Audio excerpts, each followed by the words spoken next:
Vous êtes en direct sur Entre nous Culture et je suis aujourd'hui avec Ala Jacobs. Nous sommes rue Collot d'Herbois parce qu'aujourd'hui, 21 janvier, il y a une date très importante pour notre histoire de France. Alors vous allez me dire quel est le rapport entre quelqu'un qui est né là-bas et qui vit en Angleterre et qui vient en France pour le 21 janvier. Déjà, on va lui demander de se présenter. Bonjour Ala, tu peux te présenter et nous expliquer pourquoi toi tu t'intéresses tant à notre histoire de France et à la partie Révolution justement. Bonjour, je suis Ala Jacobs. Je suis d'origine russe. Je suis née à Moscou et j'ai eu la chance à l'âge de 14 ans d'être témoin du bicentenaire de la Révolution française, des célébrations, des expositions, des films. Et j'ai senti immédiatement une connexion profonde avec cette période. Le message universel de la Révolution française, celui de l'égalité, de la fraternité, cela m'a profondément touchée et enflammée de cette passion qui dure toute ma vie en fait. Alors Ala, donc on a bien compris que tu t'intéressais beaucoup à la Révolution française, alors tu nous as expliqué pourquoi.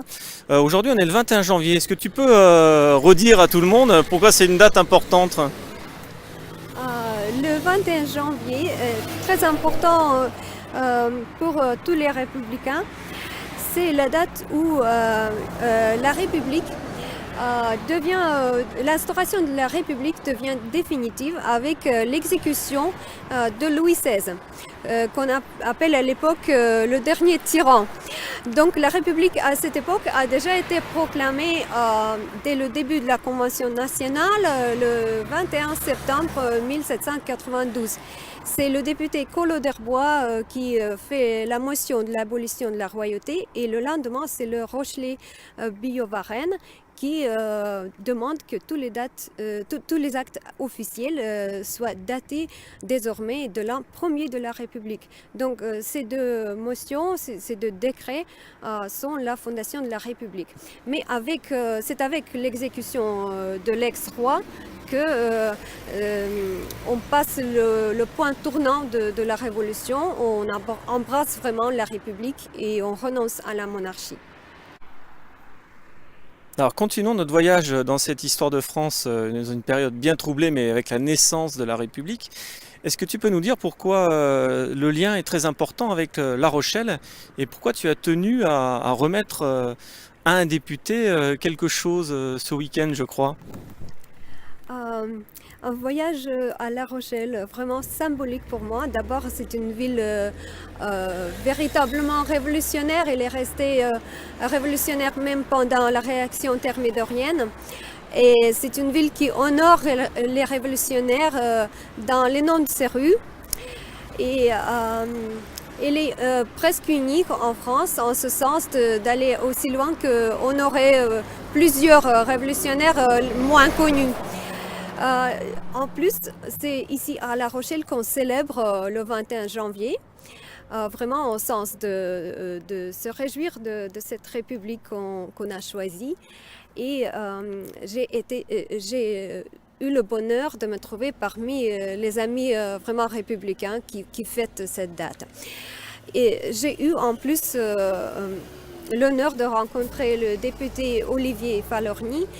Et je lui ai remis deux portraits de gravure de Collot d'Herbois et de Billaud-Varenne qui ont passé dans cette région les derniers mois qui ont passé en France avant d'être déportés sans jugement. Victimes de la réaction thermidorienne, ni l'un ni l'autre ne devait plus revenir en France. Je pense que c'était un geste très important, symbolique, de remettre leur portrait à un député, un représentant du peuple français. Quand Bonaparte a voulu faire grâce à Billaud-Varenne, après plusieurs années de l'exil en Guyane, sa réponse était que Billaud-Varenne a dit je ne crois pas que un consul, le premier consul tenait vraiment le même droit d'accorder grâce que tenaient les consuls romains dans la République romaine. Et il a dit ainsi je ne peux pas accepter la grâce qu'il prétend m'accorder. Dans ce contexte et en pensant à cette citation, j'ai voulu remettre ces portraits à un représentant du peuple français comme un geste symbolique qui mettrait fin symboliquement à cet exil qui existe encore pour Collot d'Herbois et Billaud-Varenne. Je parle de l'état des choses où en fait il reste inconnus, généralement inconnus, alors que ce sont deux figures très importantes des pères fondateurs de la République. Bien, merci Ala pour toutes ces explications. Alors, on va terminer. Tu vas nous dire où est-ce qu'on peut te trouver sur Internet, sur Facebook. Je crois que tu as créé une page tout à fait particulière. Alors, explique-nous où est-ce qu'on peut te découvrir. Avec plaisir, j'invite tous ceux qui s'intéressent à la Révolution française et en particulier, tout particulièrement à Jean-Marie Collot d'Herbois à trouver sa page sur Facebook. Et nous avons aussi beaucoup de groupes de la Révolution française tels que la Révolution française et ses grands personnages, le Comité de salut public, la Convention nationale et des autres. Donc rejoignez-nous pour connaître mieux l'histoire de la Révolution française. Elle est fascinante. Bien, merci. Alors, comme vous avez pu le voir, vous avez une spécialiste qui pourrait vous parler tout l'après-midi, même toute la journée, même plusieurs jours de cette période de la Révolution française.